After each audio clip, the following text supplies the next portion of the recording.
Goedenavond, fijn dat u kijkt naar Omroep Zeeland op deze zondag de 9e juni. Een kort overzicht van het nieuws in Zeeland.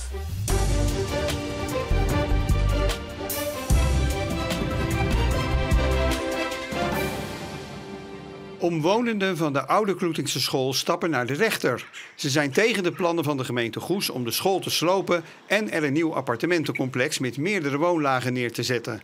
Want ze vinden dat zo'n gebouw het historische dorpsgezicht aantast. Wij menen dat het plan zoals het ligt, de massaliteit, niet past binnen dit stukje hier, binnen de bestaande bebouwing van het dorp. De hoogte van het gebouw is een enorm probleem, een enorm obstakel.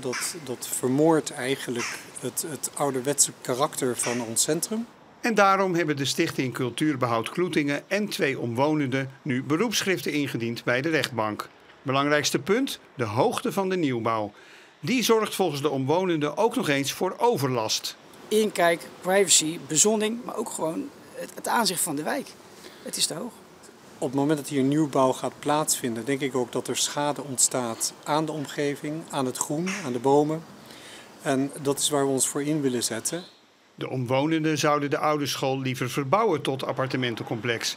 De gemeente Goes laat in de reactie weten nog geen berichten hebben ontvangen van de rechtbank over een eventuele beroepsprocedure. Een recordopbrengst voor de Delta Ride for the Roses. Dit weekend is bijna €500.000 bij elkaar gefietst voor onderzoek naar kanker. Vanmorgen starten duizenden deelnemers voor de laatste dag in Terneuzen. Onder wie de fietsers voor de 120 en 80 kilometer. Het gaat lekker, het gaat lekker. En het weer is mooi, dus ideaal hè. Lekker weertje, dus wat wil je nog meer? Is nodig nog even het banaantje? Altijd lekker toch? Ja hoor, maar het is goed te doen vandaag. Natuurlijk is het doel van de ride om zoveel mogelijk geld in te zamelen. Maar dit jaar was er ook een ander doel. De deelnemers van de 120 kilometer gingen door het spookdorpje Doel, vlak over de grens. Veel deelnemers doen mee voor iemand. Of ze rijden vandaag met een familielid of bekende in gedachten. Ja, ik ken natuurlijk altijd genoeg mensen die overlijden aan kanker, zoals mijn opa. Dat was van de week, 15 jaar geleden. Oh, zoveel. Die zitten allemaal hier in mijn hart. Zeker, zeker. Mijn neef die pas overleden is aan kanker. Mijn schoonvader net bezig aan behandelingen, dus daar is het voor.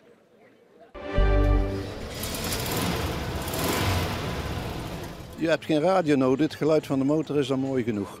Zo'n 200 kevers verzamelden zich vandaag op de Grote Markt in Goes tijdens de Zeeuwse Keverdag. Iedere auto heeft zo zijn eigen verhaal. Mijn dochter is in een kever getrouwd in Krem en mijn zoon die trouwt nou weer in deze. Bezoekers smullen van de verhalen en de oldtimers. Nou, wat ik er leuk aan vind is dat wij zelf ook in een oldtimer rijden, maar wat geen kever is. Dus ja, we hebben zelf ook liefde voor een oude auto. Dus dan is het te gek om tussen al die oude bakjes te staan. Dat die mensen zo gepassioneerd zijn en dat ze daar wat moois van maken.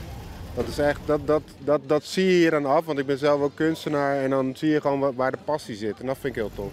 Dat de kevers niet altijd zo'n goede naam hebben is onterecht als je het de mensen hier vraagt. Dat ze de naam hebben, dat ze luidruchtig zijn en nogal wat benzine lusten, valt best wel mee. Wij hebben gisteren nog een rondrit gemaakt door het Limburgse, 485 kilometer gereden. Zonder te tanken. Nou, dan is dat verhaal over dat benzineslurpen ook weer uit de wereld. Warm was het nog niet, maar de zon compenseerde dat behoorlijk goed, want er waren vooral een paar stapelwolken. Wel is de bewolking aan het toenemen. De wind speelde vooral op het water een rol, dat was daar windkracht 4, maar verder was het vooral windkracht 3 uit het westen tot noordwesten vandaag. En dan gaat het vannacht en morgen sterk veranderen. Het is vannacht bewolkt en er komen al wat regenbuien van zee. Minimumtemperatuur van 11 tot 13 graden. En in de nanacht en de vroege ochtend gaat het dan regenen. En het duurt een tijd morgenochtend. Dan is het ook koud met een toenemende wind. Morgenmiddag is die regenzone weg, maar dan komen er buien achteraan. Met tijdelijk windkracht 5 tot 7 uit het noordwesten. En ook kans op enkele zware windstoten.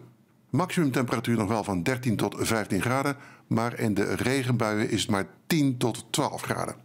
Dinsdag is er een frisse noordwestenwind en is het ook vrij koud met enkele buien en wat zon. Woensdag en donderdag zijn meest droog met wat meer opklaringen en vooral na woensdag ook iets hogere temperaturen. En meer informatie over het weer in Zeeland vindt u natuurlijk op onze site en op onze app. En daar ook meer nieuwsverhalen uit Zeeland. Tot zover deze Zeeland Nu. Heel graag tot morgen.